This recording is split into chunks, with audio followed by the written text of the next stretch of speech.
नमस्कार, आप देख रहे हैं कैपिटल टीवी। मैं हूं आपके साथ प्रियांशी मिश्रा। ऐसे बहुत कम मामले होते हैं जिसमें सुप्रीम कोर्ट स्वतः संज्ञान लेता है, लेकिन दिल्ली में हुए कोचिंग हादसे में सुप्रीम कोर्ट ने स्वतः संज्ञान लिया है। दिल्ली के ओल्ड राजेंद्र नगर में एक कोचिंग के बेसमेंट में पानी घुस जाने से 3 छात्रों की मौत हो गई, जिसके बाद से ही हंगामा मचा हुआ है। एमसीडी पर सवाल खड़े हो रहे हैं, राज्य और केंद्र सरकार पर सवाल खड़े हो रहे हैं। अभ्यर्थियों की मौत का जिम्मेदार कौन? इस हादसे का जिम्मेदार कौन? पहले से सतर्कता क्यों नहीं बरती गई? बेसमेंट में चल रही कोचिंग्स के जब सारे नॉर्म्स पूरे नहीं थे तो उन्हें परमिशन कैसे मिली? इन सभी सवालों के साथ ये मामला सुप्रीम कोर्ट पहुंचा और अब सुप्रीम कोर्ट ने जमकर सुनाया और एक बड़ा फैसला दिया है। तो चलिए, क्या कुछ है सुप्रीम कोर्ट का फैसला, आपको बताते हैं आज की स्पेशल स्टोरी में। मौत के चैम्बर बन गए हैं कोचिंग सेंटर, केंद्र दिल्ली सरकार को नोटिस जारी। सुप्रीम कोर्ट ने खूब सुनाया, दिया बड़ा फैसला। सुप्रीम कोर्ट ने दिल्ली कोचिंग सेंटर में हुए मौतों के मामले में खुद संज्ञान लेते हुए केंद्र और दिल्ली सरकार को नोटिस जारी किया है। कोचिंग सेंटर में सेफ्टी के लिए गाइडलाइंस बनाने को लेकर सुप्रीम कोर्ट ने बड़ा आदेश दिया है।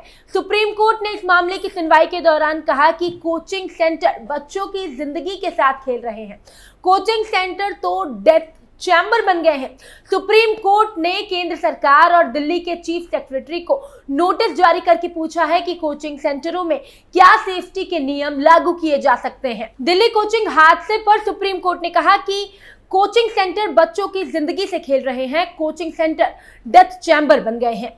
दिल्ली में हुए हादसे के बाद सुप्रीम कोर्ट ने केंद्र और राज्य सरकार को नोटिस जारी किया और जवाब मांगा है। कोर्ट ने कहा कि देश के विभिन्न हिस्सों से आए छात्रों के जीवन के साथ कोचिंग सेंटर खेल रहा है और साथ ही सुप्रीम कोर्ट ने कहा कि जब तक इस तरह की कोचिंग में सेफ्टी के सारे इंतजाम ना हो तब तक इस तरह की कोचिंग को ऑनलाइन के जरिए चालू रखा जाए।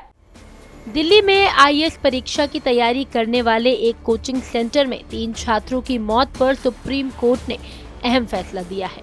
कोर्ट ने कहा कि जब तक कोचिंग संस्थानों में सुरक्षा मानकों को सुनिश्चित नहीं किया जाता तब तक ऑनलाइन क्लासेस ही चलाई जाएं।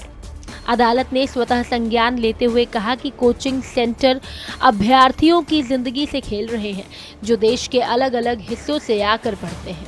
शीर्ष अदालत ने इस मामले में केंद्र और दिल्ली सरकार को नोटिस कर जवाब मांगा है कि कैसे सुरक्षा मानकों का पालन किया जाए। बेंच ने कहा कि ये घटना आंख खोलने वाली है। जस्टिस सूर्यकांत और जस्टिस उज्जवल भोयान की बेंच ने कहा कि ये डेथ चैम्बर बन गए हैं। कोचिंग संस्थान तब तक ऑनलाइन क्लासेस चला सकते हैं जब तक सेफ्टी के सभी मानकों का पालन नहीं हो जाता। कोचिंग संस्थान लोगों की जिंदगी से खिलवाड़ कर रहे हैं। सुरक्षा नियमों का अनुपालन न करने की सूरत में किसी भी संस्थान को संचालन की अनुमति नहीं दी जानी चाहिए। कोर्ट ने कहा कि कोचिंग सेंटर देश के विभिन्न क्षेत्रों से आने वाले अभ्यर्थियों की जिंदगी के साथ खिलवाड़ कर रहे हैं। सुप्रीम कोर्ट ने अपने आदेश में कहा कि सभी कोचिंग संस्थानों को फायर और सेफ्टी के सभी नियमों का पालन करना होगा। दिल्ली मास्टर प्लान 2021 के अनुसार सारे मानक पूरे किए जाएं।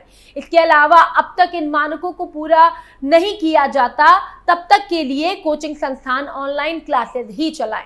युवाओं के जीवन को खतरे में नहीं डाल सकते। इन मानकों में सुरक्षित निकलने का रास्ता, हवादार परिसर, उचित प्रकाश, अग्निकांड जैसी घटनाओं से निपटने की पूरी तैयारी शामिल है। सुप्रीम कोर्ट ने अटॉर्नी जनरल को इस मामले में कोर्ट की सहायता करने को कहा। साथ ही कोर्ट ने कहा कि हमारा ये सोचना है कि अगर कोचिंग सेंटर सेफ्टी नॉर्म को पूरा नहीं करते हैं तो इनको ऑनलाइन मोड में कर देना चाहिए, लेकिन फिलहाल हम ऐसा नहीं कर रहे हैं। कोचिंग संस्थान ऑनलाइन संचालित हो सकते हैं जब तक वहां पढ़ने वाले युवाओं की गरिमामयी जीवन के लिए सुरक्षा मानदंडों और बुनियादी मानदंडों का पूर्ण पालन न हो। इन मानदंडों में उचित वेंटिलेशन, सुरक्षा मार्ग, हवा और रोशनी शामिल होना चाहिए। दिल्ली पुलिस ने अब तक बिल्डिंग मालिक, कोचिंग सेंटर मालिक, कोऑर्डिनेटर और सड़क पर जलभराव के दौरान गुजरने वाले एसयूवी चालक को गिरफ्तार किया है। हालांकि मामला राजनीतिक रूप लेने और चौतरफा विरोध के कारण दिल्ली पुलिस अब प्रशासनिक लापरवाही में शामिल जिम्मेदारों की पहचान कर उन्हें गिरफ्तार करने का प्रयास कर उनका दावा कर रही है। पुलिस अपने दावे में कितना सफल हो पाएगी ये कह पाना मुश्किल है, क्योंकि करीब 1.5 महीने पहले विवेक विहार स्थित बेबी केयर सेंटर में आग लगने से 7 शिशुओं की मौत के मामले में भी पुलिस जांच में स्वास्थ्य निदेशालय की लापरवाही से घटना घटने का पता चला था। पुलिस ने आरोप पत्र में इस बात का भी जिक्र किया कि स्वास्थ्य निदेशालय में 5 बेड की अनुमति थी, लेकिन घटना के समय 12 बेड का अस्पताल चल रहा था। अब तक 7 लोगों की हो चुकी है गिरफ्तारी। दिल्ली के ओल्ड राजेंद्र नगर में कोचिंग सेंटर में बेसमेंट में पानी भरने के बाद 3 स्टूडेंट्स की मौत के मामले में पुलिस एक्शन मोड में आ गई। पुलिस ने बीते सोमवार को 5 और लोगों को गिरफ्तार किया था और इससे पहले कोचिंग सेंटर के मालिक और कोऑर्डिनेटर को गिरफ्तार कर लिया गया था। कोचिंग ने उस एसयूवी के ड्राइवर को भी गिरफ्तार किया जो मुख्य सड़क से वाहन लेकर गुजरा था। कहा जा रहा कि कार के निकलने से प्रेशर बढ़ा और पानी बिल्डिंग के अंदर घुस गया। कोचिंग सेंटर के गेट को टक्कर मारी एसयूवी को पुलिस ने अब जब्त कर लिया है। पुलिस का कहना है कि गिरफ्तार आरोपियों की संख्या बढ़कर 7 हो गई है। पुलिस ने यह भी कहा कि मामले में शामिल अन्य सभी लोगों के खिलाफ सख्त कार्रवाई की जाएगी। आखिर कोचिंग के बेसमेंट में कैसे भरा पानी? मामले में सवाल उठता है कि कोचिंग सेंटर में इतना पानी कैसे भर गया जो छात्रों के डूबने जैसी स्थिति बन गई। इसको लेकर चश्मदीदों ने हैरान करने वाली बात बताई। चश्मदीद छात्र के मुताबिक बेसमेंट में बनी लाइब्रेरी में करीब 30 से 35 स्टूडेंट मौजूद थे, लेकिन मरने वालों की संख्या सिर्फ 3 बताई जा रही है। शाम को करीब 7 बजे लाइब्रेरी बंद होने पर जैसे ही वो बाहर निकले तो सामने से बहुत तेज प्रेशर से पानी आ रहा था। जब तक वो लोग लाइब्रेरी खाली करते तब तक घुटनों तक पानी भर चुका था। दिल्ली हाई कोर्ट की सख्त टिप्पणी। अब इस हादसे के बाद जहां पर 3 छात्रों की मौत हो गई है, ये मामला अदालत में पहुंच चुका था। पहले 31 जुलाई फिर 2 अगस्त को दिल्ली हाई कोर्ट में मामले की सुनवाई हुई। पहले दिन की सुनवाई के दौरान कार्यवाहक मुख्य न्यायाधीश मनमोहन की अध्यक्षता वाली पीठ ने कोचिंग सेंटर के बेसमेंट में डूबकर हुई 3 छात्रों की मौत पर अधिकारियों को फटकार लगाई। पीठ ने सख्त टिप्पणी करते हुए कहा कि एक अजीब जांच चल रही है जिसमें कार चलाने वाले राहगीर के खिलाफ पुलिस कार्रवाई कर रही है, लेकिन एमसीडी अधिकारियों के खिलाफ कोई कार्रवाई नहीं की जा रही है। अदालत ने पूछा कि अब तक किसी एमसीडी अफसर को क्यों हिरासत में नहीं लिया गया। साथ ही ये भी पूछा कि इस मामले में एमसीडी के अधिकारियों की जांच हुई या फिर नहीं।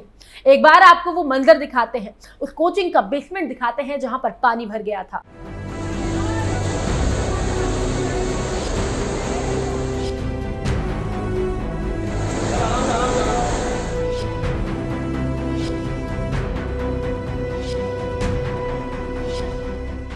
इस पूरे हादसे में 3 छात्रों की मौत हो गई। मृतकों में 2 छात्र और 1 छात्रा शामिल है। तीनों यूपीएससी की तैयारी कर रहे थे।